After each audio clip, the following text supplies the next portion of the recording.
গল্প আহনাফ চৌধুরী। লেখনীতে মুন্নি আক্তার প্রিয়া। দ্বিতীয় পর্ব। ব্যস্ততার মধ্যেই সাজেদা বেগম অর্ষার কাছে এলেন। আচানক হাত ধরায় অর্ষা কিছুটা চমকে গেল। তার মনোযোগ তামিম এবং ঐশীর দিকে ছিল বলে এই ভটকু পেয়েছে। পরক্ষণেই সাজেদা বেগমকে দেখে মুচকি হাসল সে। সাজেদা বেগম আলতো করে অর্ষার চোখের পাশটায় হাত বুলালেন। আহত স্বরে বললেন, এখনো সারেনি। অর্ষা মৃদু হেসে বলল, সেরে গেছে তো, শুধু দাগটাই আছে, চলে যাবে। কেমন আছেন আপনি? ভালো আছি, মা। তুমি কেমন আছো? আমিও আলহামদুলিল্লাহ ভালো আছি। দুজনে কিছুক্ষণ টুকটাক আরও কথা বলছিল, তখন অর্থী সেখানে উপস্থিত হয়ে বলল, বড় আপু তোমাকে ডাকে। অর্ষা সাজেদা বেগমের দিকে তাকাল। তিনি ওর মাথায় হাত বুলিয়ে বললেন, যাও, পরে কথা হবে। অর্ষা হেসে অর্থীর সঙ্গে চলে গেল। ঐশী দাঁড়িয়ে ছিল সিঁড়ির কাছে। ড্রয়িং রুমে এখন শুধু বড়দের আলাপ আলোচনা। শেষ সময়ে তামিমের বড় চাচা চাচি, কাজিন আর কিছু ঘনিষ্ঠ প্রতিবেশীও এসে আয়োজনে যোগদান করেছেন। অর্ষা আসতেই ঐশী বলল, চল। কোথায়? জানতে চাইল অর্ষা। ছাদে। এই শীতের মধ্যে ছাদে কেন? ছাদেও নাকি কিসের আয়োজন করেছে? সবাই অপেক্ষা করছে, চল। তোর যেতে হয় যা।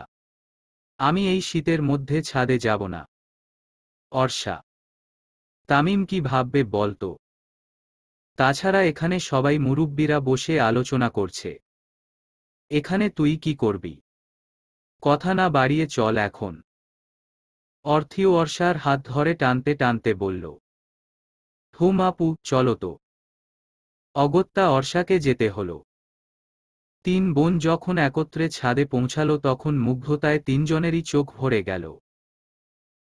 ছাদটা খুব বেশি বড় নয়, আবার খুব বেশি ছোটও না। মাঝারি ধরনের বলা যায়। চারদিকে ইটের রেলিং করা। একপাশে রয়েছে পরিচিত অনেক ফুল ও ফলের গাছ। গাছগুলোতে এখন বিভিন্ন রকমের ঝাড়বাতি জ্বলছে। ছাদের অন্য সাইডে ফ্লোরিং করে বসার জায়গা বানানো হয়েছে।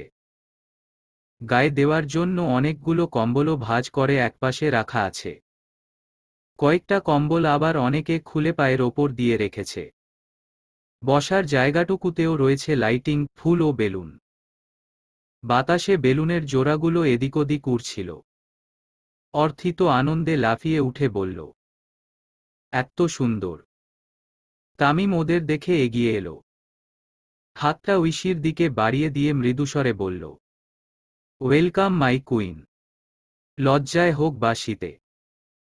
ঐশীর কাপান্বিত ভাব লক্ষ্য করছিল অর্ষা। তিন বোন তামিমের সাথে গিয়ে বসল জায়গাটিতে। বাকিরাও সবাই এখানেই বসে আছে। তামিম ওর সব বন্ধুবান্ধব এবং কাজিনদের সাথে পরিচয় করিয়ে দিল। অফিসের কয়েকজন কলিগও ছিল এখানে। তবে আহনাফ অনুপস্থিত। লোকটা কি চলে গেছে? নিচে তো তার বাবা মা আছে। তাহলে কি জানি, গেলে যেতেও পারে। অর্ষা আর বিষয়টা ঘাটাল না। তামিম ঐশীকে জিজ্ঞেস করল, জায়গাটা ভালো লেগেছে। ঐশী লজ্জায় নতজানু হয়ে মাথা নাড়াল। তামিমের বন্ধুরা তখন একজোট হয়ে হেসে বলল, সব ক্রেডিট কিন্তু আমাদের ভাবি।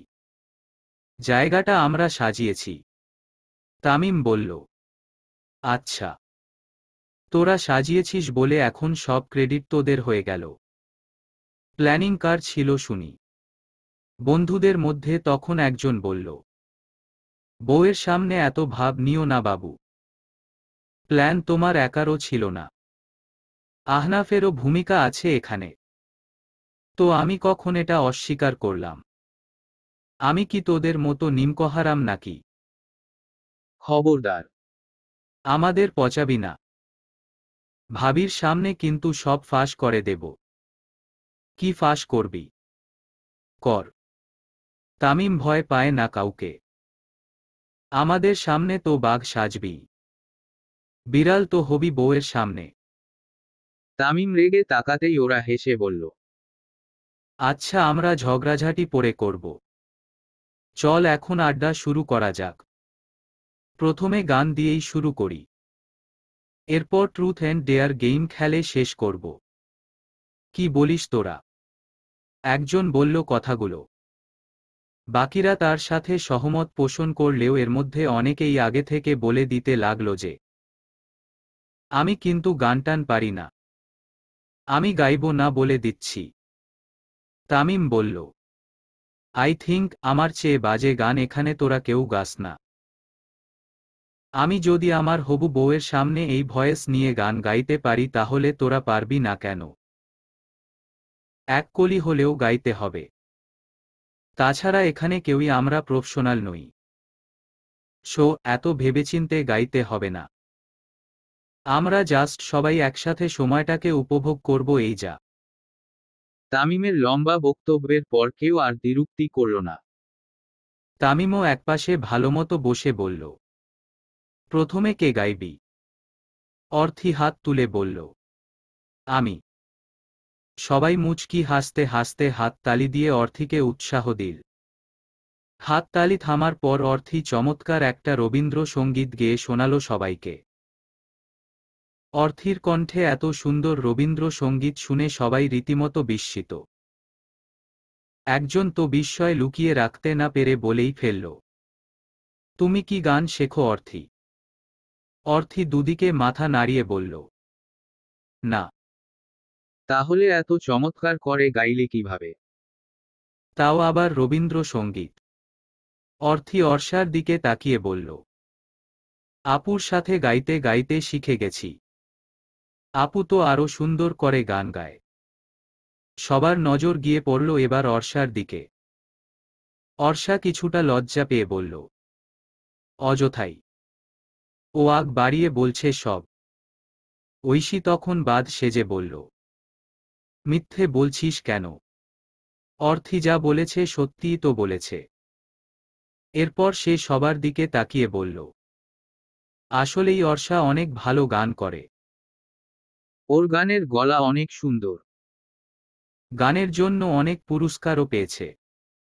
অর্ষা চোখ পাকিয়ে বলল, আপু। এবার উপস্থিত সবাই অর্ষার গান শোনার জন্য উতলা হয়ে পড়ল। এত মানুষের উতলা ভাব দেখে অর্ষার কেমন জানি নার্ভাস লাগছে। সে এটা বলেছেও, কিন্তু সবাই এমনভাবে জোরাজুরি করছে যে অর্ষা বাধ্য হয়েই গান গাওয়ার জন্য রাজি হয়ে গেল। কয়েক সেকেন্ড চুপ করে থেকে সে নিজের মতো করে গাইতে শুরু করল, ঠিক এভাবে। তুই থেকে যা স্বভাবে। আমি বুঝেছি ক্ষতি নেই। আর তুই ছাড়া গতি নেই। ছুঁয়ে দে আঙুল। ফুটে যাবে ফুল, ভিজে যাবে গা। কথা দেয়া থাক। গেলে যাবি চোখের বাইরে না। ছুঁয়ে দে আঙুল। ফুটে যাবে ফুল, ভিজে যাবে গা। কথা দেয়া থাক। গেলে যাবি চোখের বাইরে না। আহনাফ ছাদের অন্য পাশে দাঁড়িয়ে আছে। সবার থেকে দূরে থাকার কারণ হচ্ছে সুপ্তি। তামিম অফিসের কয়েকজন কলিগকে দাওয়াত দিয়েছিল, ছেলে মেয়ে উভয়কেই। তবে আহনাফের সাথে সুপ্তির সম্পর্ক নেই বলে সে সুপ্তিকে দাওয়াত করেনি। তবে সুপ্তি বাকি কলিগদের সাথে এখানে এসে উপস্থিত হয়েছে। বলাই বাহুল্য যে বিনা দাওয়াতেই, যেটা তামিম কিংবা আহনাফ কারোই ধারণায় ছিল না। এখন একটা মানুষ বিনা দাওয়াতে এলেও তো তাকে মুখের ওপর চলে যেতে বলা যায় না। আফটারঅল সে আবার পরিচিত। আহনাফ সুপ্তির আগমনে প্রচণ্ড বিক্ষুব্ধ হলেও তামিম স্বাভাবিক থেকেছে। কাউকে কিছু বুঝতে দেয়নি। কারণ অনুষ্ঠানটা তো তার বাসাতেই হচ্ছে। সুপ্তি এখানে এসেছে মূলত আহনাফের সাথে কথা বলার জন্যই। অফিসে সে আহনাফের ধারে কাছেও যেতে পারে না, এড়িয়ে চলে। ভেবেছিল এখানে এসে অন্তত কথা বলার সুযোগ পাবে। যেভাবেই হোক কথা বলে আহনাফকে কনভিন্স করে ফেলবে। কিন্তু তার ধারণাকে সম্পূর্ণ ভুল প্রমাণিত করেছে আহনাফ। এখানেও সে সুপ্তিকে এড়িয়ে চলছে। মুখোমুখিও পর্যন্ত হয়নি। সে চলেই যেত। যদি না এঙ্গেজমেন্টটা তামিমের হতো। ওই মেয়ের জন্য তো আর সে নিজের কাছের বন্ধুকে কষ্ট দিতে পারে না। তাই সে সুপ্তিকে এড়িয়ে চলতে আড্ডায়ও যোগদান করেনি। তামিমের কথা রাখতে ছাদে এলেও সে দূরে সবার আড়ালে একাকী দাঁড়িয়ে আছে। এখান থেকে ওদের কথোপকথন সব শোনা না গেলেও গান শুনতে পাচ্ছিল। অর্থির গাওয়া গানও সে শুনেছে। গানটা যে অর্থি গেয়েছে এটা বুঝেছে সে অর্থির বাচ্চা বাচ্চা ভয়েস শুনেই। কিন্তু অর্ষার গান শুনে সে একটু না, বেশ অনেকটাই কৌতূহলী হয়ে উঠল। এত স্বচ্ছ ভয়েস। সে কৌতূহল দমিয়ে রাখতে না পেরে অন্ধকার থেকে এক পা দুপা করে বেরিয়ে আড্ডার জায়গায় এগিয়ে যেতে লাগল। সাদা শার্ট ও কালো শুটে তাকে এত সুন্দর লাগছিল যে সুপ্তি চোখই সরাতে পারছে না। এতক্ষণ পর আহনাফকে দেখতে পেয়ে তার ভীষণ আনন্দও হচ্ছিল। আহনাফ যখন প্যান্টের পকেটে দুহাত ঢুকিয়ে একটু একটু করে এগিয়ে আসছিল, সুপ্তির ইচ্ছে করছিল দৌড়ে গিয়ে আহনাফকে জড়িয়ে ধরতে। তবে আহনাফের মন কিংবা দৃষ্টি কোনোটাই মোটেও সুপ্তির দিকে নেই। সে তো কেবল মুগ্ধ নয়নে মগ্ন হয়ে অর্ষাকে দেখছিল এবং ওর মিষ্টি সুরের গান শ্রবণ করছিল।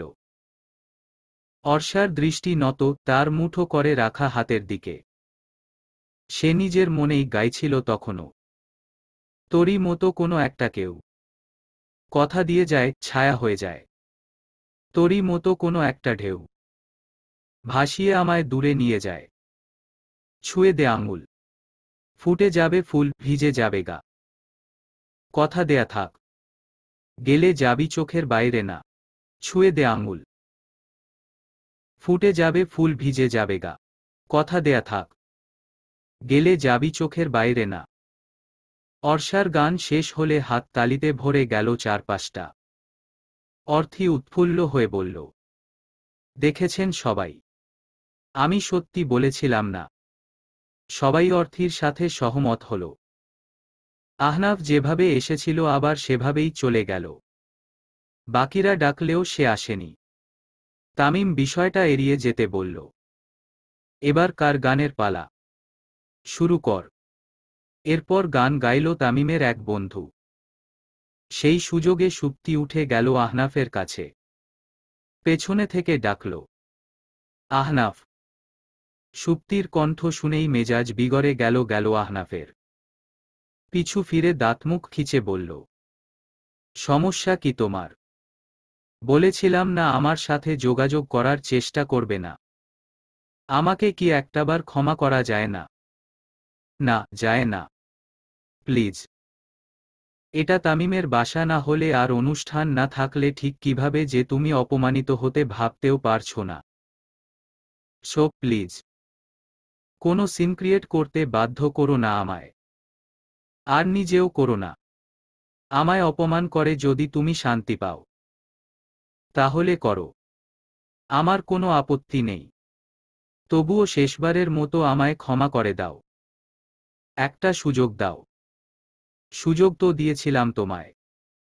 ছবিটা নিয়ে এক্সপ্লেইন করতে বলেছিলাম, করেছিলে। ওকে ফাইন, চলো তোমাকে আরেকটা সুযোগ দিচ্ছি। তুমি তো আমাকে ভালোবাসো, রাইট? হ্যাঁ। ওই ছবিটায় তুমি যেমন ক্লোজ ছিলে ওই ছেলের সঙ্গে, তোমার সাথে কি আমি এতটাও ক্লোজ হয়েছি কখনো? সুপ্তি কিছুক্ষণ চুপ করে থেকে বলল, না। তাহলে আমি তোমার বয়ফ্রেন্ড থাকা সত্ত্বেও তুমি আরেকটা ছেলেকে কিভাবে চুমু দিতে পারো? তাও আবার কোলে বসে। শুধু এটুকুই এনাফ না, এটা আবার ছবি তুলেও রেখেছ। এর মানেটা কি দাঁড়ালো তাহলে? ভালোবাসবে আমাকে আর শরীর? একটু থেমে বলল, তোমাকে বাজে কথা বলতেও আমার মুখে লাগে। প্লিজ, যাও এখান থেকে।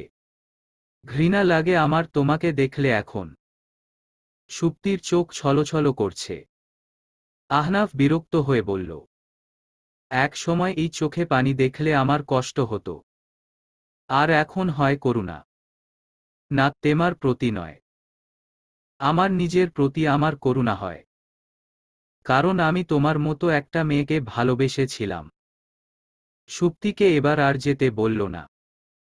আহনাফ নিজেই ছাদ থেকে নিচে নেমে গেল। ওর চলে যাওয়া দেখে তামিম বুঝতে পেরেছে ঘটনা উল্টাপাল্টা কিছু একটা ঘটেছে। তাই সেও নিচে নামল আহনাফের সাথে কথা বলার জন্য। গানের আড্ডা শেষ হতে হতে প্রায় রাত 10টা বেজে গেছে। ট্রুথ অ্যান্ড ডেয়ার গেম আর খেলা হলো না। শীতের রাত 10টা মানেই অনেক রাত।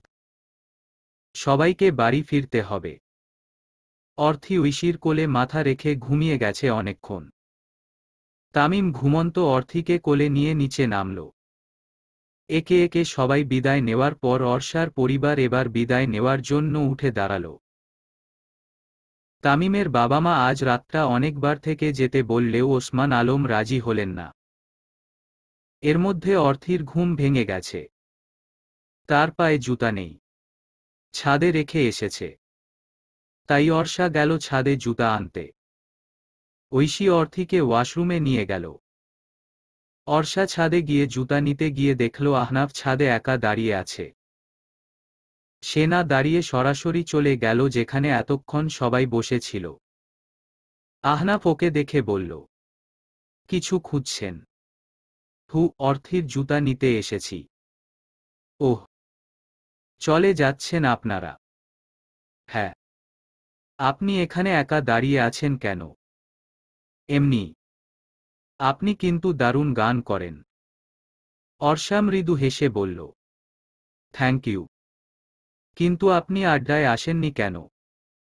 আহনাফ কোনো রাখরাখ না রেখেই বলল, আমি অপছন্দের মানুষদের সামনে থাকতে পারি না। মানে?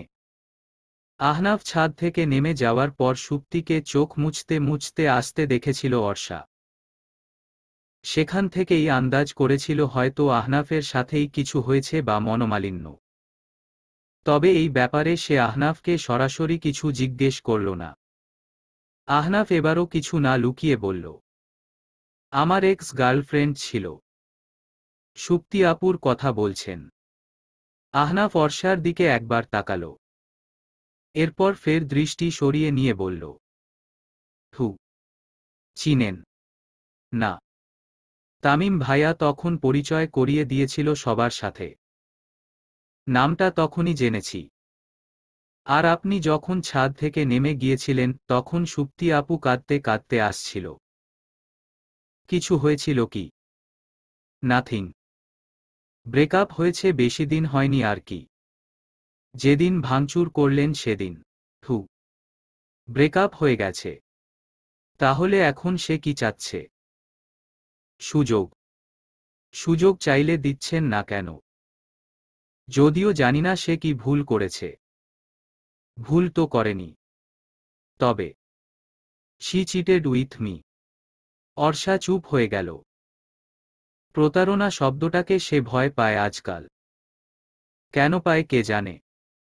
আহনাফ বাঁকা হাসি দিয়ে বলল, প্রতারককে কি ক্ষমা করা যায়? প্রতারণা করে আবার ফিরে কেন এসেছে? Who knows. আর তাছাড়া একটা কথা আছে না, আমরা সবাই একদিন বুঝি, কিন্তু হারানোর পর। কথাটা শোনার সঙ্গে সঙ্গে অর্ষার চোখের দৃশ্যপটে কেন জানি রিহানের মুখটা ভেসে উঠল। অর্ষা অনেক দিন বাদে আজ ভার্সিটিতে এসেছে। ওর আগমনে সবচেয়ে বেশি খুশি হয়েছে শম্পা। অর্ষার ভার্সিটিতে সবচেয়ে প্রিয় বান্ধবী সে। স্কুলের বেস্ট ফ্রেন্ড অর্ষার থাকলেও দেখা সাক্ষাৎ কিংবা কথা হয় খুবই কম। অবশ্য এমন হওয়াটাও অস্বাভাবিক নয়। বিয়ে হয়ে গেলে একটা মেয়ের জীবনে তখন অনেক পরিবর্তনই ঘটে। কলেজ পর্যন্ত একসাথে পড়ার পর বেস্ট ফ্রেন্ড মিনির বিয়ে হয়ে গেছে। পড়াশোনা এখনো কন্টিনিউ রাখলেও ক্লাস করা হয় না। শম্পা অর্ষাকে দেখেই বসা থেকে উঠে এসে শক্ত করে ঝাপটে ধরল। নিজের ওপর ভারসাম্য রাখতে না পেরে কয়েক পা পিছিয়ে গেল অর্ষা। হেসে সেও জড়িয়ে ধরে বলল, পড়ে যাব তো? পড়বি না? তোকে ধরার জন্য কত আশিক আছে এখানে। ফালতু কথা বলবি না তো সবসময়। ফালতু কথা বলি নাকি সত্যি কথা বলি সেটা তুইও জানিস। এতদিন আসিসনি, কত মিস করেছি জানিস। এত দূর আসতে ভালো লাগে না। কিন্তু তুই আপুর এঙ্গেজমেন্টে না এসে কাজটা ভালো করিসনি। বাসায় ম্যানেজ করতে পারিনি রে। সরি। তবে বিয়ে মিস করব না, প্রমিস। মিস করতে দিলে তো তুলে নিয়ে যাব। এহ, তুলে নিয়ে গিয়ে কি হবে? তোর তো আর ভাই নাই। থাকলে না হয় একটা কথা ছিল। একটু থেমে শম্পা উল্লাসিত স্বরে বলল, ভালো কথা, তোর দুলাভাইয়ের কোনো ছোট ভাইটাই নেই? অর্ষা ঠোঁট উল্টে বলল, না, সে একাই। বোন আছে একটা ছোট, বিয়ে হয়ে গেছে। ছোট বাবু আছে আপুর। তাই শীতের মধ্যে আসেনি। শ্বশুর শাশুড়ি নাকি আসতে দেয়নি। থাক, মেয়ে মানুষের ফিরিস্তি শুনে আমার কাজ নেই। আমার যে সিঙ্গেল মরতে হবে বুঝতে পেরেছি। সিঙ্গেল কেন মরবি? তাছাড়া আর কি করব? নিজে একটা রিলেশন করিস, তারও কোনো ছোট ভাই নেই। ঐশী আপু বিয়ে করতেছে, তারও কোনো ছোট ভাই নেই। মানে একদম জাতা। অর্ষা হেসে বলল, এমনভাবে বলছিস মনে হয় দুনিয়াতে ছেলের খুব অভাব। শোন, ভাইয়ার অনেক সুন্দর সুন্দর বন্ধু আছে। বিয়েতে ট্রাই মারতে পারিস। সত্যি? হ্যাঁ। শম্পা হেসে ফেলল। বলল, আচ্ছা, সেসব পরে দেখা যাবে। ছবি তুলিসনি ভাইয়া আপুর? অবশ্যই। দেখা। অর্ষা আর শম্পা নিজেদের জায়গায় এসে বসেই এতক্ষণ গল্প করছিল। অর্ষা ব্যাগ থেকে ফোন বের করে সবার ছবি দেখালো। ছবি দেখা শেষে শম্পা বলল, কিরে রিহান, ভাইয়ার ছবি দেখলাম না যে। দাওয়াত দিসনি? অর্ষার মনটা খারাপ হয়ে গেল। মলিন স্বরে বলল, বলেছিলাম, কিন্তু আসেনি। কাজ আছে নাকি? ঘোড়ার ডিমের কাজ। একটা মানুষ এত ব্যস্ত থাকতে পারে? অর্ষা হাসার চেষ্টা করে বলল, পারে হয়তো। ওর লাইফ তো আর আমাদের মতো সাধারণ কোনো লাইফ নয়, তাই না? থু, সে তো আবার সেলিব্রিটি। Damn it. আমার মনে হয় কি জানিস? কি? সে তোকে ভালোবাসেই না। মুখের ওপর এমন একটা তিক্ত কথা শুনে বেশ কষ্ট লাগলো অর্ষার। হজম করতে পারছে না ঠিক। মাঝে মাঝে যে তার মনেও এমন প্রশ্ন আসে না, ঠিক তা নয়। একাকী তার মনেও প্রশ্নগুলো আসে। কিন্তু যখনই রিহানের সাথে কাটানো ভালো মুহূর্তগুলোর কথা মনে পড়ে তখনই সে তার মনকে সামলে নেয়। রিহান তো আগে এমন ছিল না। আগে ঠিকমতোই সময় দিত, কথা বলতো, দেখা করত। ওর ব্যস্ততা বেড়েছে ইদানিং। পরিবর্তনও এসেছে সাথে। অর্ষাও রিহানের কথা মেনে নিয়েছে যে ব্যস্ততা ও কাজের চাপই এর একমাত্র কারণ। অর্ষাকে চুপ করে থাকতে দেখে শম্পা বলল, যে ভালোবাসে সে হাজার ব্যস্ততার মাঝেও প্রিয় মানুষটার জন্য সময় বের করে। সময় দেওয়া না দেওয়াটা নির্ভর করে নিজের ওপর। আমরা ওই মানুষদেরই সময় দেই যাদের গুরুত্ব আছে আমাদের জীবনে। বুঝতে পেরেছিস? বাদ দে এখন এসব কথা। আমি তো বাদই দেই সবসময়। কিন্তু আমি তোর ভালো চাই অর্ষা। তাই বারবার বলি যে পরে বেশি কষ্ট পাওয়ার চেয়ে আগেই নিজ থেকে সরে যা। অর্ষা বিষাদের হাসি হেসে বলল, বলা তো অনেক সহজ। কিন্তু করে দেখানো কঠিন। তোর জায়গায় আমি থাকলে আমিও হয়তো এই কথাগুলো অবলীলায় যে কাউকে বলে দিতে পারতাম। যেমনটা তুই, মা এবং আপু আমাকে সবসময় বলিস। কিন্তু তোদেরকে আমি কিভাবে বোঝাই যে আমি কেমন সিচুয়েশনে আছি? তোরা তো বলেই খালাস। রিহানকে আমি ছেড়ে দেব এটা করা তো দূরে থাক। আমি ভাবতেও পারি না। ওকে ছাড়া আমি থাকতেই পারবো না। অর্ষা, আমি জানি তুই তাকে কতটা ভালোবাসিস। কিন্তু সে কি তোর ভালোবাসার যথাযথ মূল্যায়ন করছে বল? সে তোকে দিনের পর দিন অবহেলা করে যাচ্ছে, ভালোবাসার অভিনয় করে যাচ্ছে, আর তুইও বোকার মতো সব সয়ে যাচ্ছিস।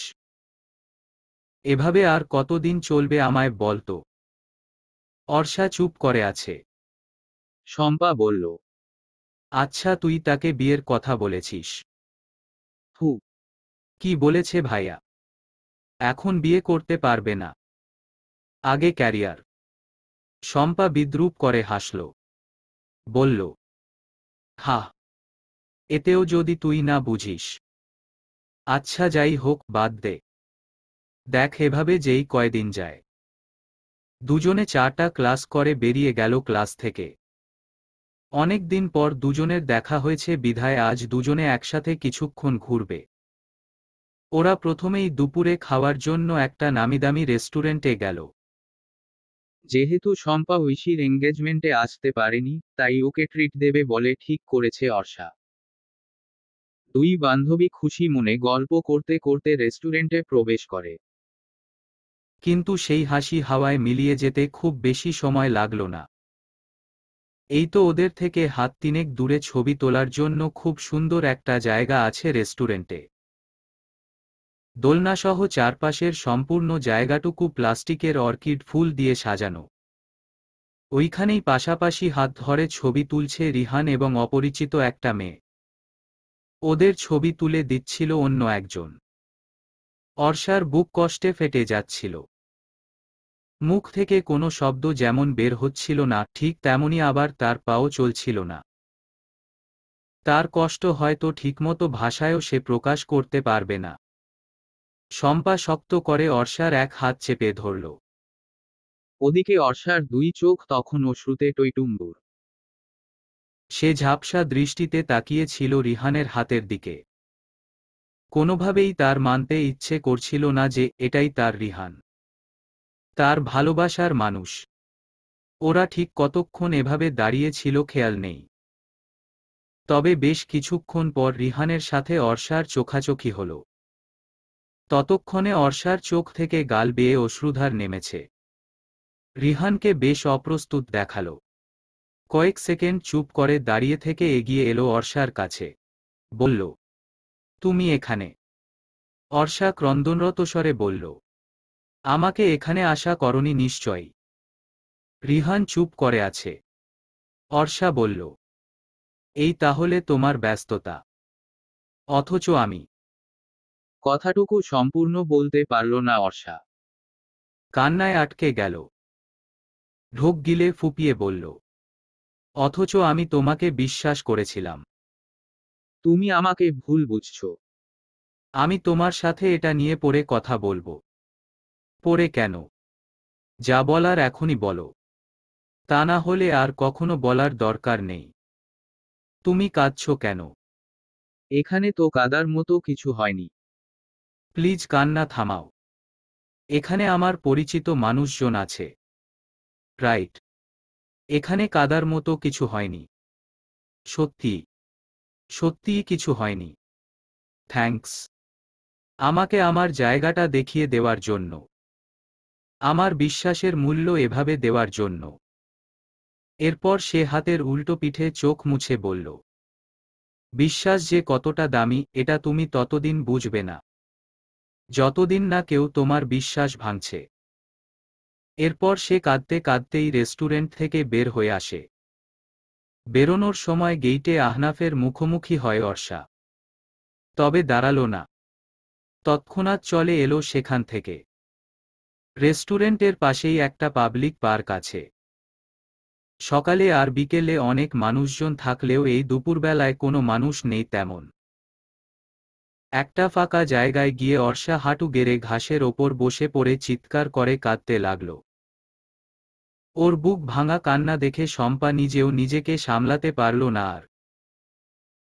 সে চাইতো অর্ষা সরে আসুক রিহানের জীবন থেকে, ভালো থাকার জন্যই। কিন্তু এভাবে হোক এটা চায়নি। সে অর্ষাকে জড়িয়ে ধরে নিজেও কেঁদে ফেলল।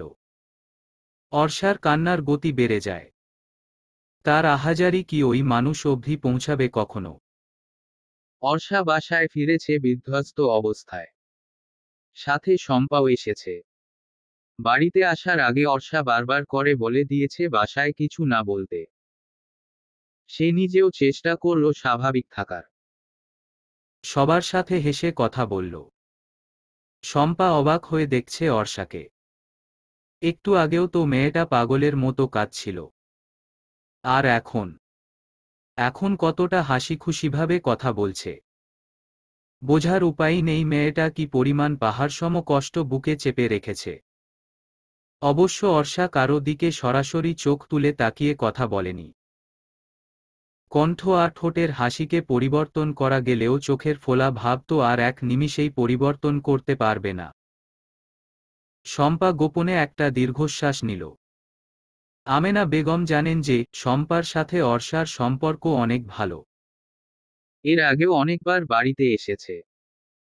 বাড়ির সবার সাথে শম্পার বন্ডিংও অনেক ভালো। অনেক দিন বাদে শম্পা বাসায় এসেছে বিধায় আমেনা বেগম যতটুকু সম্ভব রান্নাবান্না করে নাস্তা মিষ্টি দিলেন।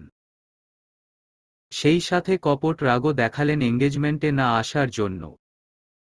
শম্পা আমেনা বেগমকে কথা দিয়ে ব্যস্ত রাখায় তিনিও মেয়ের দিকে নজর দেননি তেমন। যাওয়ার পূর্বে শম্পা বেশ ভালোভাবেই অর্ষাকে সান্ত্বনা দিয়ে গেল। যদিও এতে খুব বেশি কাজ হবে না এটা শম্পা নিজেও জানে। রাতে আর খাবারও খেল না অর্ষা। ঘরের দরজা আটকে কান্না করতে লাগল। সারা রাত ঘুম আসেনি চোখের পাতায়। কখন যে কাঁদতে কাঁদতে ভোর হয়ে গেছে সে নিজেও জানে না। কতবার ফোন চেক করেছে হিসাব নেই। ফেসবুক হোয়াটসঅ্যাপ নাম্বার কোথাও কোনো কল বা টেক্সট করেনি রিহান। যতবার এই তেতো সত্যের সম্মুখীন হয়েছে ততবারই অঝরে কেঁদেছে বোকা মেয়েটি। তার মনে হচ্ছিল ভেতর থেকে কেউ বুঝি জানটাকেই বের করে নিচ্ছে। এখনই মারা যাবে সে। যখন তন্দ্রাভাব লেগে এসেছিল প্রায় ওই সময়ই রিহানের টেক্সট আসে অর্ষার ফোনে। অর্ষা এবং রিহান বসে আছে একটা রেস্টুরেন্টে। সকালে রিহানের মেসেজ পাওয়ার পর থেকে আর অপেক্ষা করতে পারেনি। সময়ের আগেই চলে এসেছে। দেখা করার কথা অবশ্য রিহান নিজেই বলেছিল। সে এসেছে বেশিক্ষণ হয়নি। চুপচাপ বসে আছে। অর্ষাও নিশ্চুপ হয়ে তাকিয়ে আছে রিহানের পানে। বেশ অনেকক্ষণ পর রিহান তাকালো অর্ষার দিকে। মলিন স্বরে বলল, কেঁদেছ? চোখ মুখ এত ফোলা কেন? অর্ষা কিছু বলল না। তাচ্ছিল্যের ঈষৎ হাসি তার ঠোঁটে খেলে গেল। রিহান শ্বাস নিয়ে বলল, কথাগুলো কিভাবে বলবো বুঝতে পারছি না। কিন্তু বলাটা ভীষণ প্রয়োজন। বলো। রিহানকে ফের নিশ্চুপ তাকিয়ে থাকতে দেখে অর্ষা শুধাল, মেয়েটি কে ছিল? রিহান কয়েক সেকেন্ড চুপ করে থেকে বলল, বাড়ি থেকে ওর সাথে বিয়ের কথাবার্তা চলছে আমার। অর্ষার মনে হলো কেউ তাকে গভীর সাগরে ফেলে দিয়েছে, যেখানে কোনো কুলকিনারা নেই। অর্ষা ঠাঁই পাচ্ছে না। গভীর সমুদ্রে সে তলিয়ে যাচ্ছে। রিহান অবলীলায় কিভাবে বলল কথাগুলো। অর্ষার চোখ ছলকে পানি বের হল। কান্না করেই জিজ্ঞেস করল, তুমি ওই মেয়েকে বিয়ে করবে? প্লিজ অর্ষা, কান্না করো না। আমার কিছু করার নেই। আমি পরিবারের বিরুদ্ধে যেতে পারবো না। তাই ভালোবাসার আগে তো পরিবারের অনুমতি নাওনি, আর এখন পরিবারের দোহাই দিচ্ছ আমাকে? তোমাদের হাত ধরে ছবি তোলা দেখে তো মনে হয়নি গতকালই প্রথম দেখা কিংবা কথা হয়েছে। তার মানে আরও আগে থেকেই ওই মেয়ে তোমার জীবনে আছে। আর এজন্যই ছিল তোমার এত ব্যস্ততা। আমার কি অপরাধ ছিল রিহান? আমায় কেন ঠকালে তুমি? আমায় তোমার ভালো লাগে না এটা আমাকে তুমি বলতে পারতে। আমি সরে যেতাম তোমার পথ থেকে। আসলে এতদিনের সম্পর্ক আমাদের। তোমার প্রতি একটা মায়া জন্মে গেছিল, তাই ছাড়তে পারছিলাম না। ভেবেছিলাম পরে সময় সুযোগ বুঝে তোমার সাথে বিষয়টা নিয়ে আলোচনা করব, কিন্তু তার আগেই তো সব ঘটে গেল। আমার মনে হয় আমাদের এবার আলাদা হওয়ার সময় এসে গেছে। সম্পর্কটা আর এগিয়ে নেওয়ার প্রয়োজন নেই। আজ সকালে যখন রিহান কল করে দেখা করতে চাইল অর্ষা খুশিই হয়েছিল। ভেবেছিল রিহান সরি বলবে, সব ঠিক করে নেবে। কিন্তু এমন কিছু যে শুনবে এটা ভাবেনি। সে বলার মতো কোনো কথাও খুঁজে পাচ্ছে না। নীরবে কাঁদছে শুধু। রিহান বলল, আমি জানি আমি তোমার সাথে হয়তো অন্যায় করেছি, কিন্তু আমার কিছুই করার নেই এখন। সরি। ক্ষমা করে দিও আমায়। অর্ষা উঠে দাঁড়ালো। চোখের পানি মুছে বলল, তোমাকে ক্ষমা করতে না পারার জন্য তুমি আমাকে ক্ষমা করে দিও। কারণ আমি যদি তোমায় ক্ষমা করি তাহলে নিজের প্রতি খুব অন্যায় করা হয়ে যাবে আমার। সরি। অর্ষা দাঁড়ালো না, শুনল না আর রিহানের কোনো অজুহাত। নীরবে কাঁদতে কাঁদতেই বেরিয়ে এলো রেস্টুরেন্ট থেকে। বাড়ি ফিরে একদম চুপচাপ রইল। পাথর মনে হলো তার নিজেকে। আচমকা কান্নাও থমকে গেল তার। বাড়ির সবার থেকে একটু একটু করে গুটিয়ে নিতে লাগলো নিজেকে। অন্যদিকে ঐশীর বিয়ের বন্দোবস্ত করতে গিয়ে অর্ষার প্রতি আলাদা নজর দিতে পারেনি বাড়ির কেউই। তাদের ভাবনাতেও নেই যে তাদের আদরের মেয়ে মৃত্যু যন্ত্রণা নিয়ে কিভাবে আছে। রাত নামার সাথে সাথে অর্ষার আহাজারি বাড়ে। বুকে ব্যথা করে। কতবার যে সে সিলিং ফ্যানের দিকে ফ্যালফ্যাল করে তাকিয়েছিল নিজেও জানে না। পরক্ষণে বাবা মায়ের মুখটা চোখের সামনে ভেসে ওঠে। পিছিয়ে আসে সে, কিন্তু কোনোভাবেই কমানো সম্ভব হচ্ছে না ভেতরকার যন্ত্রণা। একদিন খুব সকালেই শম্পা এলো বাড়িতে। অর্ষা তখন বারান্দায় বসে আছে। পুরো রাত ধরে সে এখানেই জেগে কাটিয়ে দিয়েছে। তার বোবা কান্নার সাক্ষী ছিল একটি রূপোলি চাঁদ এবং এক ঝাঁক নক্ষত্র। অর্ষাকে এভাবে বসে থাকতে দেখে শম্পা কিছুটা ভয় পেয়ে গেল। পাশে বসে বলল, এই ঠান্ডা ফ্লোরের ওপর এভাবে বসে আছিস কেন? সোয়েটারও পরিসনি। অর্ষা জবাব দিল না। ফিরেও তাকালো না শম্পার দিকে। শম্পা বলল, অর্ষা পাখি, কি হয়েছে আমাকে বল। কতবার ফোন দিয়েছি ধরিসনি। কলেজেও যাচ্ছিস না। মানুষ এত নিখুঁত অভিনয় কিভাবে করে বলতো? রিহান ভাইয়ার কথা বলছিস? পরের দিন দেখা হয়েছিল। পরে অর্ষা কাঁদতে কাঁদতে রিহানের সাথে বলা কথাগুলো বলল। কান্নার দমক বেড়ে গেছে ওর। শম্পা ওকে বুকে জড়িয়ে নিল। মাথায় বুলিয়ে ধরে আসা গলায় বলল, কাঁদিস না প্লিজ। আমার ভীষণ কষ্ট হচ্ছে শম্পা। আমার মনে হচ্ছে আমি মরে যাচ্ছি। আমি আর সহ্য করতে পারছি না। কেন করলো রিহান আমার সাথে এমন? আমি ওকে ছাড়া থাকতে পারবো না শম্পা। ওকে এনে দে আমায়। আমি মরে যাচ্ছি। শম্পা আরো শক্ত করে জড়িয়ে ধরল। মাথায় হাত বুলিয়ে বলল, পাগলামি করিস না। কাকে ফিরে চাচ্ছিস তুই? যে তোকে চায় না সে আর তোর নেই। মেনে নে এই সত্যিটা। যে যেতে চায় তাকে যেতে দে। তোর জন্য ভালো কিছু অপেক্ষা করছে। বিশ্বাস রাখো আল্লাহর ওপর। আহনাফ আর তামিমের জন্য নাস্তা নিয়ে এসেছেন আমেনা বেগম। ঐশীর বিয়ের জন্য বেশ কিছু লেহেঙ্গা পছন্দ করেছে তামিম। সেগুলোই দেখানোর জন্য এই বাড়িতে এসেছে।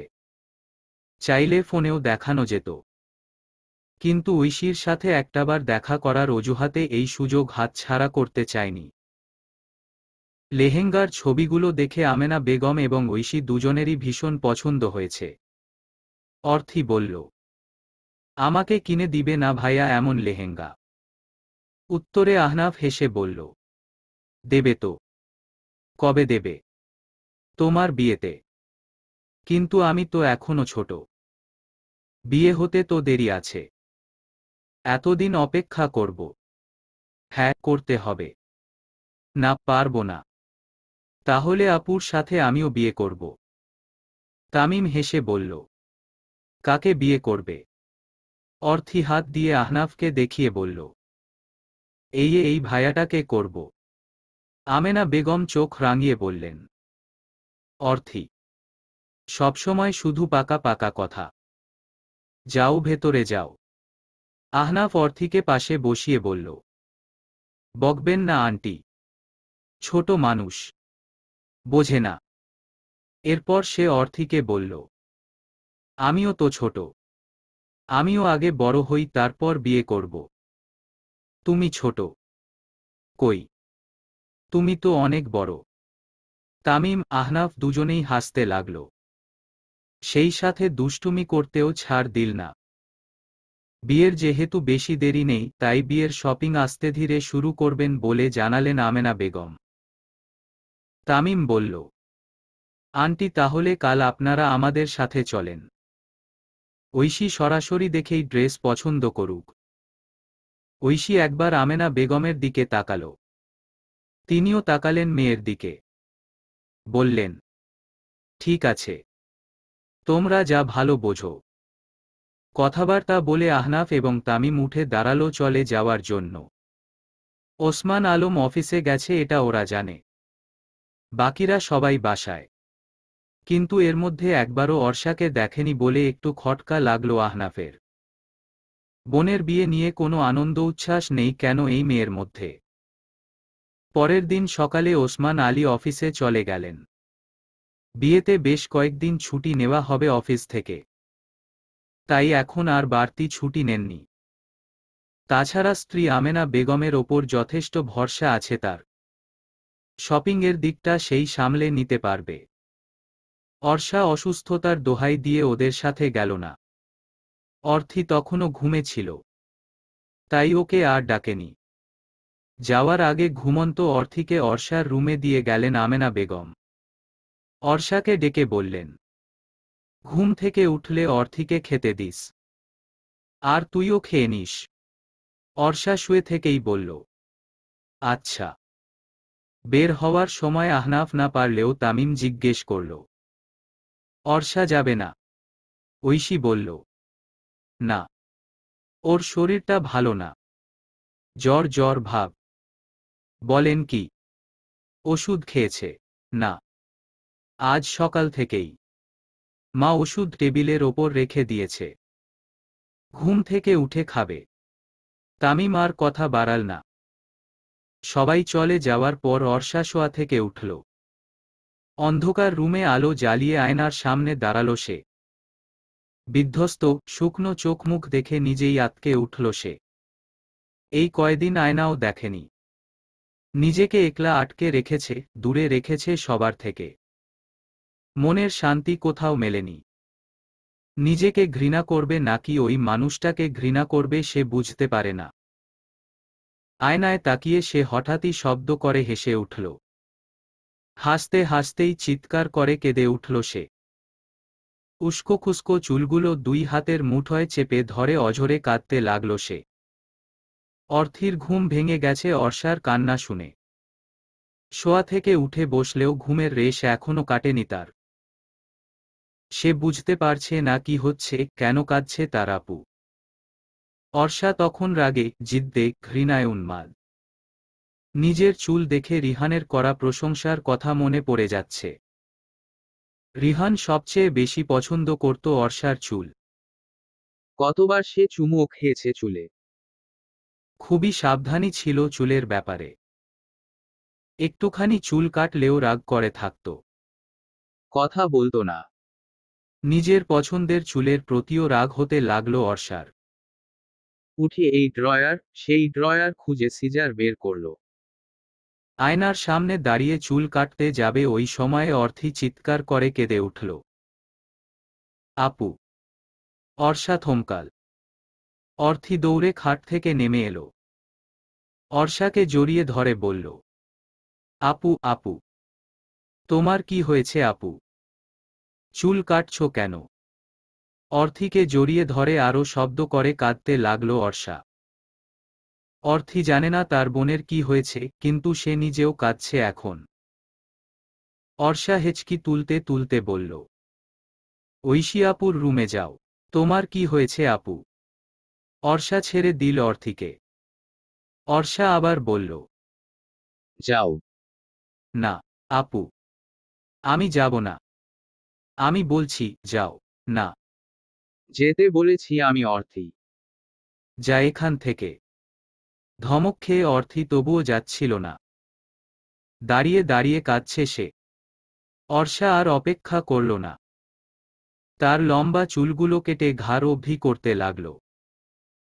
অর্থি আবার জড়িয়ে ধরে আটকানোর চেষ্টা করলে এবার অর্ষা মেজাজ হারিয়ে অর্থিকে একটা থাপ্পড় দিয়ে বলল, যেতে বলেছি না আমি?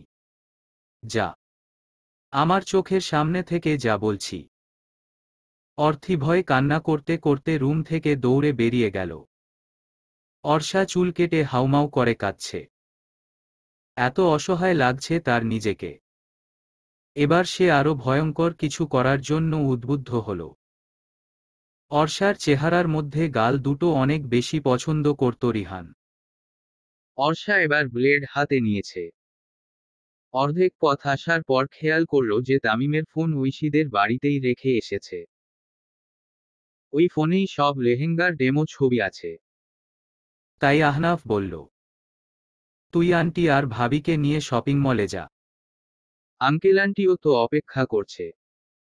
গিয়ে গহনা দেখতে থাক, আমি গিয়ে ফোনটা নিয়ে আসছি। তামিম রাজি হয়ে গেল। মাঝপথে আহনাফ গাড়ি থেকে নেমে উল্টো আবার অর্ষাদের বাড়িতে এসেছে। সিঁড়ির কাছে যেতেই দেখল অর্থি কাঁদতে কাঁদতে সিঁড়ি বেয়ে নামছে। আহনাফ দ্রুত এগিয়ে গেল। অর্থি ওকে দেখেই জড়িয়ে ধরে হাউমাউ করে কান্না শুরু করে দিয়েছে। বেশ ভয় পেয়েছে, বুঝতে পেরেছে আহনাফ। ওর নিজেরও আংশিক ভয় করছে এখন। কি হলো হঠাৎ করে? আহনাফ জিজ্ঞেস করল। অর্থি, কি হয়েছে? কান্না করছো কেন? কান্না থামাও, বলো আমাকে। অর্থি ফুপিয়ে ফুপিয়ে বলল, আপু আপু। আপু? অর্ষার কথা বলছো? কি হয়েছে? অর্থি কথাই বলতে পারছিল না। আহনাফও আর অপেক্ষা না করে অর্থিকে নিয়ে দ্রুত ওদের অ্যাপার্টমেন্টে গেল। মেইন দরজা হাট করে খুলে রাখা। অর্থি বোধ হয় ভয় দরজা লাগাতেও ভুলে গেছে। আহনাফকে অর্থি সোজা অর্ষার রুমে নিয়ে গেছে। অর্ষা ততক্ষণে ব্লেড দিয়ে একটা হালকা আঁচড় দিয়েছে গালে। দ্বিতীয়বার গালে ব্লেড লাগানোর আগেই আহনাফ গিয়ে আটকে ফেলল। অবিশ্বাস্য স্বরে বলল, পাগল হয়েছেন আপনি? অর্ষা হাত ছাড়ানোর জন্য ধস্তাধস্তি করছে। উন্মাদের মতো আচরণ করছে। ওর এই অবস্থা দেখে অর্থির কান্নার গতি বেড়ে গেছে আরো। উপায় না পেয়ে ব্লেডটা হাত থেকে ফেলে দিয়ে অর্ষাকে আহনাফ শক্ত করে জড়িয়ে ধরল। বেশ কিছুক্ষণ নিজেকে ছাড়ানোর চেষ্টা করলেও এক সময় শান্ত হয়ে গেল অর্ষা। ক্লান্ত কণ্ঠে বলতে লাগল, ক্ষমা করব না, কখনোই ক্ষমা করব না। আহনাফ ছাড়ল না অর্ষাকে। অর্থিও এসে ওদের দুজনকে জড়িয়ে ধরে কাঁদছে। আহনাফ এক হাতে অর্ষাকে জড়িয়ে ধরে রেখে অন্য হাত অর্থির মাথায় রাখল। অর্ষাকে জড়িয়ে ধরে বসে আছেন আমেনা বেগম। তাদের থেকে কিছুটা দূরে বসে আছে বাকি সবাই। আহনাফ তামিমের বাবার নাম্বারে কল করে জলদি অর্ষাদের বাড়িতে আসতে বলেছে। খবর পেয়ে তামিমের বাবা মা সহ চলে এসেছেন। আমেনা বেগম আসার পর থেকেই কেঁদে চলেছেন। তার মেয়েটা যে এভাবে ভেতরে ভেতরে গুমড়ে মরছিল তিনি সেটা কাজের ব্যস্ততায় বুঝতেই পারলেন না। তামিমের বাবা মা ভদ্র মানুষ, শিক্ষিত পরিবার। তারা অবস্থা বুঝতে পেরে অর্ষার পরিবারকে সান্ত্বনা দিয়ে বললেন, ভাই, এই বয়সে ছেলেমেয়েরা একটু আধটু ভুল করবেই। এখানে আর কি করার আছে বলেন? শুধু খারাপ লাগে এটা ভাবলেই যে মানুষ কেন শুধু শুধু ভালোবাসার অভিনয় করে অন্য একটা মানুষের মন ভাঙে। যা হওয়ার হয়ে গেছে। এখন অর্ষাকে সময় দিতে হবে। ওকে এই ট্রমা থেকে বের করে আনতে হবে। সবসময় ওর সাথে সাথে থাকতে হবে। প্রয়োজনে একজন মনোবিজ্ঞানীর কাছে নিয়ে যান। তামিম এবং ঐশীর বিয়েটা কয়েকদিন পিছিয়ে দেই আমরা। ভয় নেই, বিয়ে ভাঙব না। এরকম কিছু আমার মেয়ের সাথেও হতে পারত। আর আমার মেয়েটাও কিন্তু ভালোবেসেই বিয়ে করেছে। আল্লাহ ওর সহায় ছিল, তাই প্রতারণার শিকার হয়নি। অর্ষাও আমার মেয়েরই মতো। একটা ভুলের জন্য কি আমি আরেকটা মেয়েকে কষ্ট দেব? বিয়ে অবশ্যই হবে ইনশাআল্লাহ। শুধুমাত্র অর্ষাকে আগে সবকিছু থেকে বের করে আনতে হবে। তামিমের বাবা তৈয়ব রহমানের কথা শেষ হলে ওসমান আলমের চোখ দুটো ছলছল করে উঠল। তার 3 মেয়েকে তিনি অসম্ভব ভালোবাসেন, নিজের জীবনের চেয়েও বেশি। প্রথম সন্তান তার মেয়ে হওয়াতে অনেকে চোখ বাঁকা করলেও তিনি সাদরে গ্রহণ করেছিলেন। আদরে আদরে ভরিয়ে দিয়েছিলেন ছোট্ট ঐশীর মুখ। এরপরের সন্তানও যখন মেয়ে হল, এতেও বিন্দুমাত্র আক্ষেপ করেননি তিনি। অর্ষাকে কোলে নিয়ে আনন্দে কেঁদে ফেলেছিলেন। বলেছিলেন, আমার আরেকটা জান্নাত। এরপর আর তাদের বাচ্চা নেওয়ার পরিকল্পনা ছিল না। কিন্তু বেশ অনেক বছর পর অর্থী যখন আমেনা বেগমের গর্ভে এলেন, তখনও তিনি বাচ্চা নিতে অসম্মতি জানাননি। অর্থীর আগমনেও ছিলেন বেজায় খুশি তিনি। এজন্যই ঐশী এবং অর্ষার সাথে অর্থীর বয়সের ব্যবধান অনেক বেশি। তিনি তৈয়ব রহমানের হাত ধরে বললেন, আপনার প্রতি কৃতজ্ঞ থাকব আমি ভাই। রাত বাজে 1:30। আমেনা বেগমের দুচোখে ঘুম নেই। ঘুম নেই অর্ষার চোখেও। ফোলা ফোলা চোখে সে তাকিয়ে আছে সিলিংয়ের দিকে। আমেনা বেগম ওকে জড়িয়ে ধরে রেখেছেন। অনেকক্ষণ চুপ করে থেকে তিনি জিজ্ঞেস করলেন, এত কষ্ট চেপে রাখলি? একটাবার বললিও না আমাকে? অর্ষা জড়িয়ে ধরল মাকে। সঙ্গে সঙ্গে কান্না করে বলল, মানুষটা এভাবে আমাকে কেন ঠকাল মা? ও তোকে ভালোবাসে না, আমি আগেও বলেছিলাম তোকে। একটা দিনের জন্য ভালোবাসানি, মা। আমিনা বেগম অনেকক্ষণ চুপ করে থেকে দীর্ঘশ্বাস নিয়ে বললেন, না, যদি ভালোবাসতো তাহলে ছেড়ে চলে যেত না। রেখে দিত তোকে, আগলে রাখত। আমি মানতেই পারছি না। মানতে হবে। আর সবকিছু থেকে নিজেকে বেরো করে আনতে হবে। কার জন্য কষ্ট পাচ্ছিস তুই? কার জন্য চোখের পানি ফেলছিস? সেই মানুষটা তো দিব্যি ভালো আছে। অর্ষা শোন, তুই কাঁদবি না। কারণ তুই ওকে হারাসনি। ও তোকে হারিয়েছে। ও ঠকিয়েছে তোকে। তুই লয়াল ছিলি। তাহলে তুই কেন কাঁদবি? চোখের পানিগুলো জমিয়ে রাখো, মা। চোখের পানি এত সস্তা না। সবার জন্য দামি ও মূল্যবান চোখের পানি নষ্ট করতে হয় না। অর্ষা ফুপিয়ে ফুপিয়ে বলল, এত ভালোবেসে কি পেলাম মা? কষ্ট ছাড়া। কষ্ট পাবি না। কষ্ট মনে করবি না। ও যদি তোকে ছাড়া ভালো থাকতে পারে তাহলে তুইও ভালো থাকতে শিখে নে। তোরও ভালো থাকার অধিকার আছে। আমার কথা বুঝতে পেরেছিস? অর্ষা কিছু বলল না। নীরবে কাঁদছে। আমেনা বেগম ওর চোখের পানি মুছে দিয়ে বললেন, বোকা নে। এত কেন ভেঙে পড়ছিস? মানুষটা যে আমায় ভেঙে গুড়িয়ে দিয়ে গেল মা। মৃত্যু যন্ত্রণা দিয়ে গেল আমায়। কেউ একজন এসে ঠিক তোকে গড়ে নিবে দেখিস। শুধু নিজেকে এমনভাবে তৈরি কর যাতে করে তোকে আর কেউ ভাঙতে না পারে। ভেঙে পড়বি না। আল্লাহর ওপর ভরসা রাখো। তিনি সব ঠিক করে দেবে দেখিস। নতুন করে জীবনটাকে শুরু কর। পারবি না বল? অর্ষা ওপরনিচ মাথা ঝাঁকাল। এখনো তার চোখে পানি। মা বললেন, আর চোখের পানি ফেলবি না। সবসময় হাসি খুশি থাকবি। কোনো ভুল সিদ্ধান্ত নিস না, মা। আমরা সবসময় তোর পাশে আছি আর থাকব ইনশাআল্লাহ। অর্ষা প্রত্যুত্তর করল না। মায়ের বুকে মুখ লুকিয়ে নীরবে কাঁদতে লাগল। আমেনা বেগম বললেন, আমি যেন আর তোকে কাঁদতে না দেখি। কাঁদতে কাঁদতে ক্লান্ত হয়ে মাকে জড়িয়ে ধরেই নিদ্রার শহরে পা রেখেছে অর্ষা।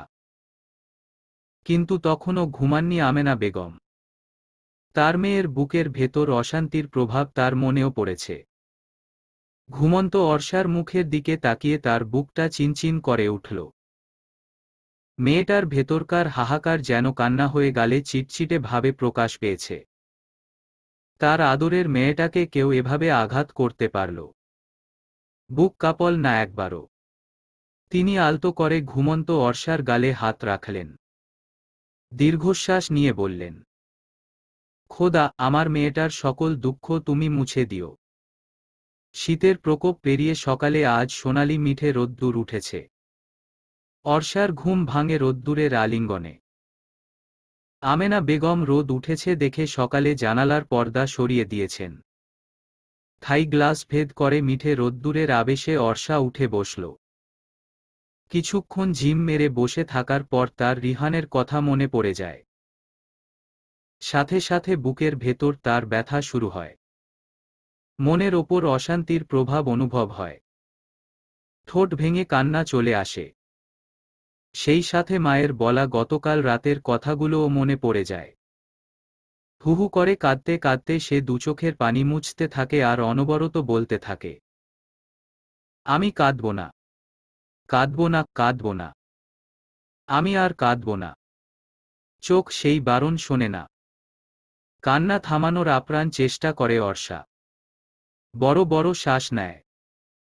পরমুহূর্তেই দুহাতে মুখ ঢেকে অঝরে কাঁদতে কাঁদতে বলে, প্লিজ আল্লাহ, হেল্প মি। কিছুক্ষণ পর তার কান্না কমে আসার পর সে ওয়াশরুমে গিয়ে ফ্রেশ হয়ে আসে। আমেনা বেগম এসে খেতে নিয়ে গেছেন। খাবারও তার গলা দিয়ে নামছিল না। মাকে সন্তুষ্ট করতে সে অল্প কিছু খাবার খেল কষ্ট করে। অর্থিকে আর্ট পেপার, রং তুলি এসব নিয়ে কোথাও যেতে দেখে অর্ষা জিজ্ঞেস করল, কোথায় যাস?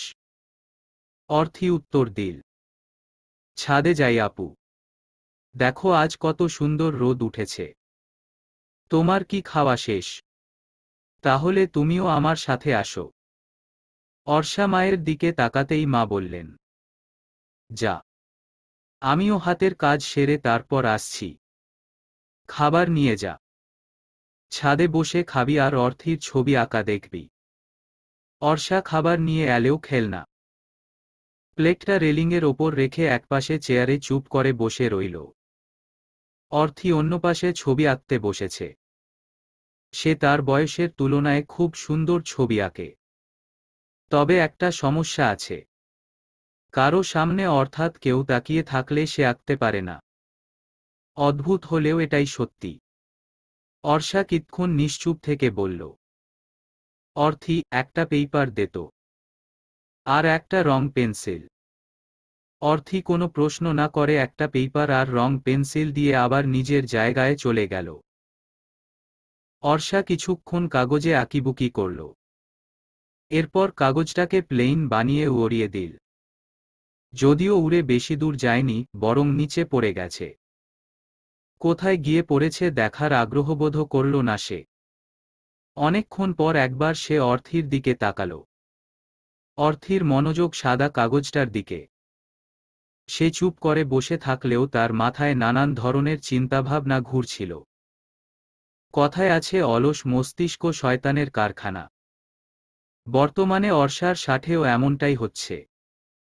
দুশ্চিন্তায় সে ভেতর থেকে নিঃশেষ হয়ে যাচ্ছে।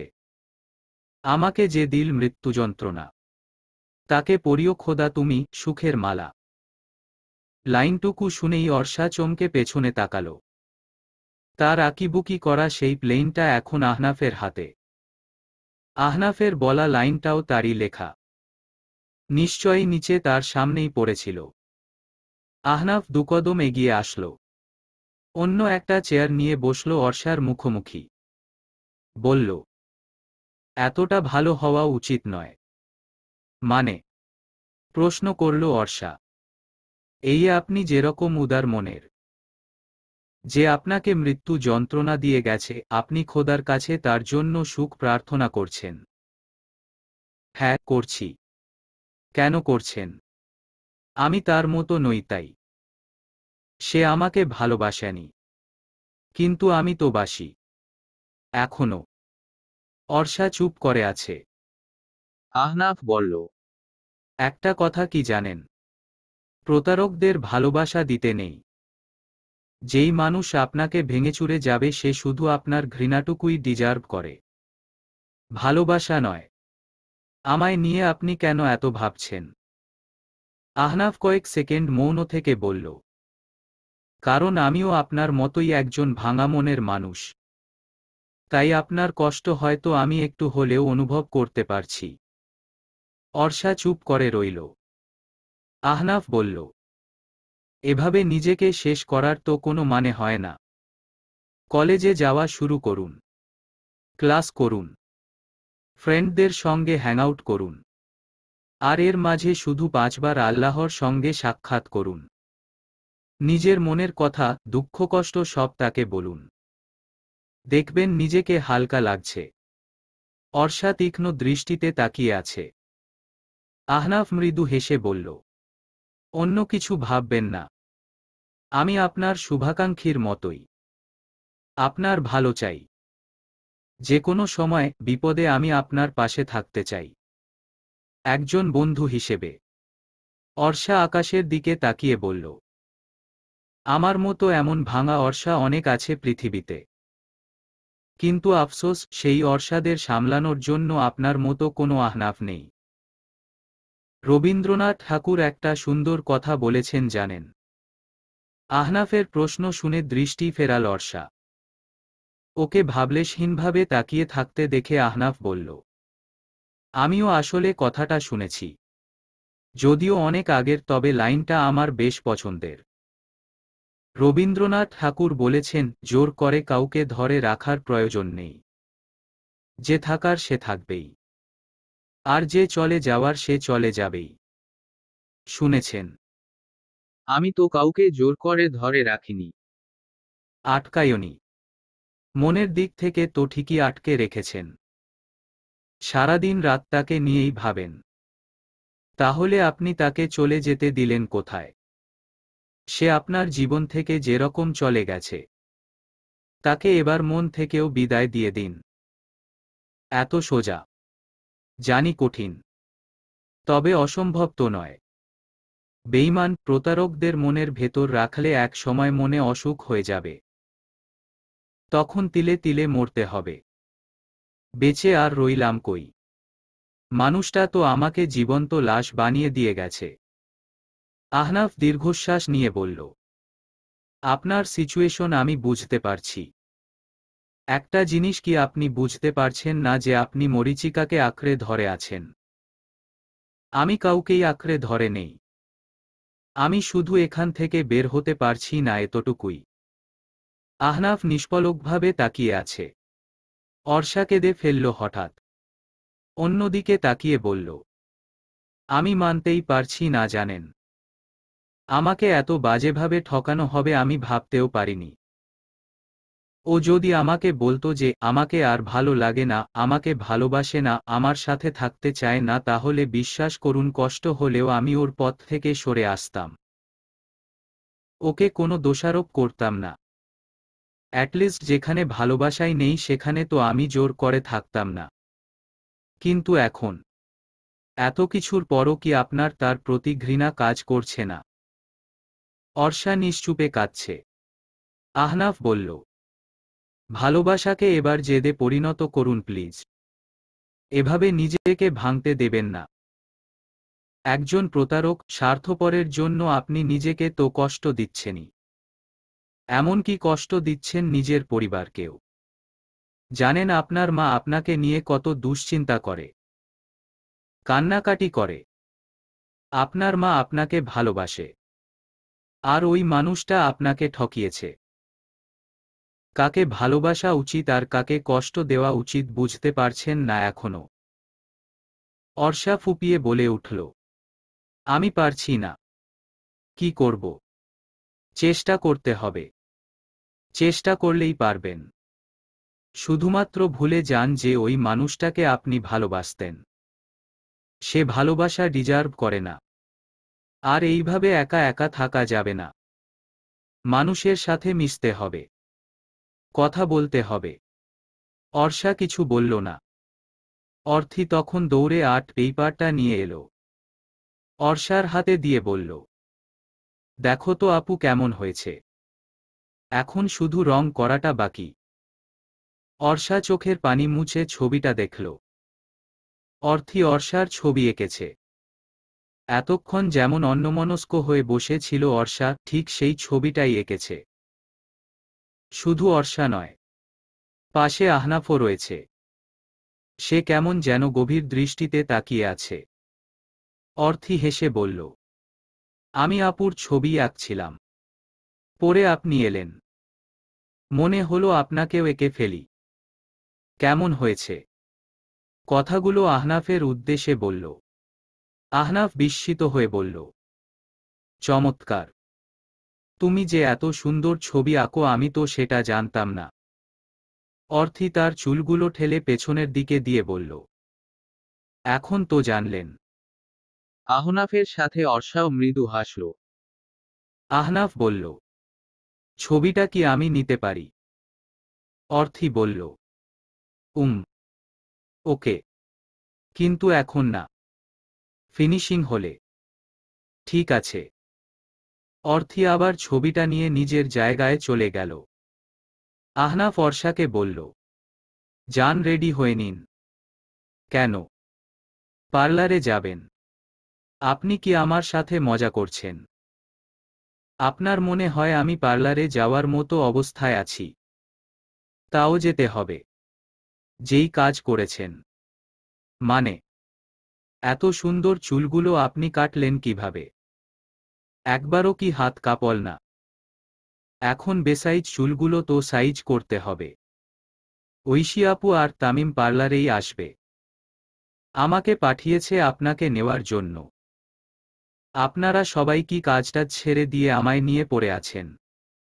আহনাফ হাসার চেষ্টা করে বলল, না, সেই সুযোগ তো আপনি দেবেন না। তামিম বিয়ের জন্য ছুটি নিয়েছিল অফিস থেকে। সেই ছুটিই তো এখনো কাটাচ্ছে।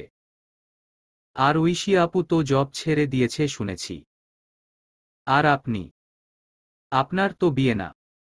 আপনাকে নিশ্চয়ই এতদিন ছুটি দেয়নি। আহনাফ হেসে বলল, না, দেয়নি। তবে আমি এই জবটা ছেড়ে দিয়েছি।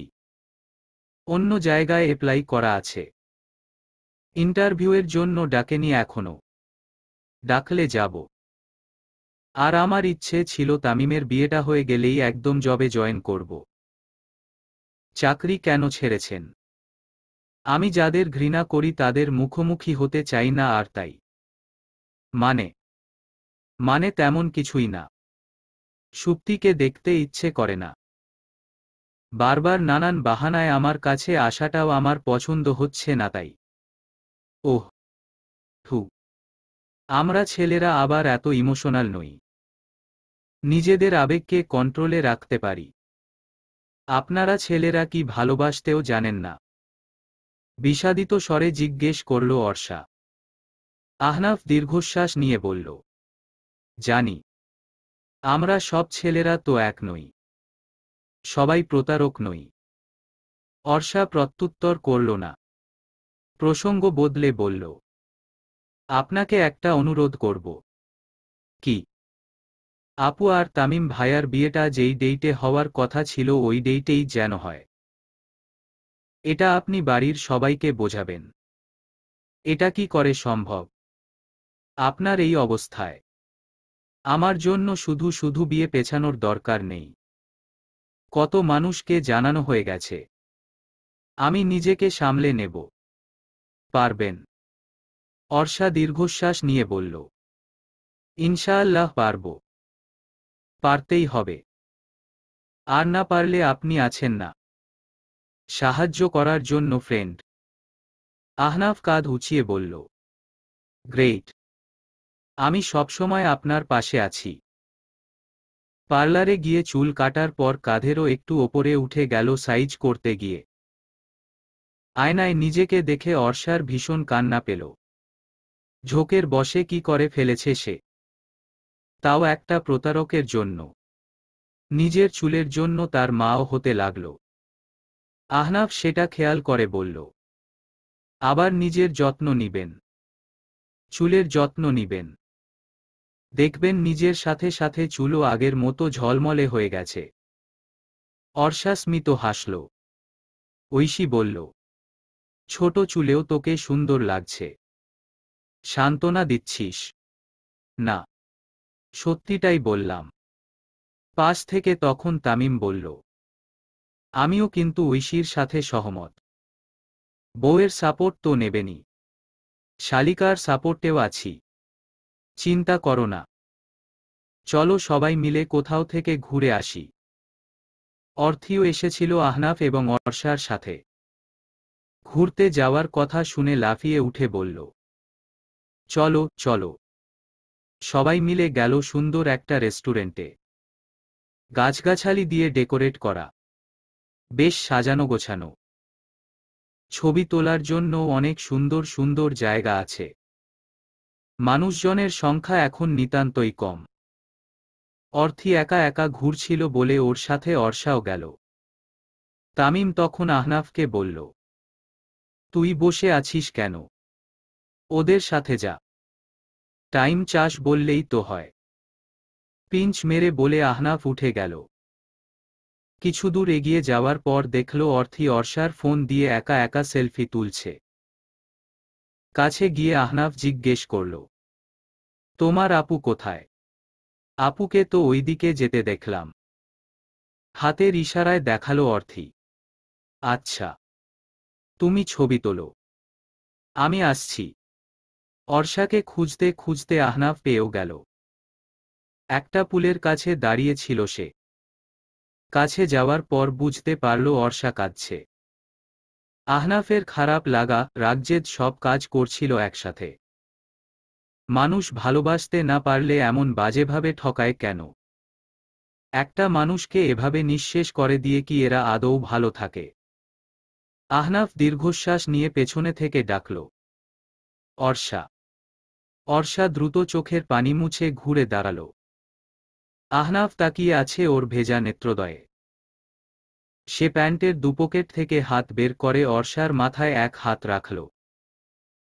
অন্য হাত দিয়ে চোখের পানি মুছে দিয়ে বলল, জানি না আমার কথা কিভাবে নেবেন। এটা নিয়ে আমি ভাবতেও চাইছি না। আপনার যা ইচ্ছে, আমাকে যা ইচ্ছে ভাবতে পারেন।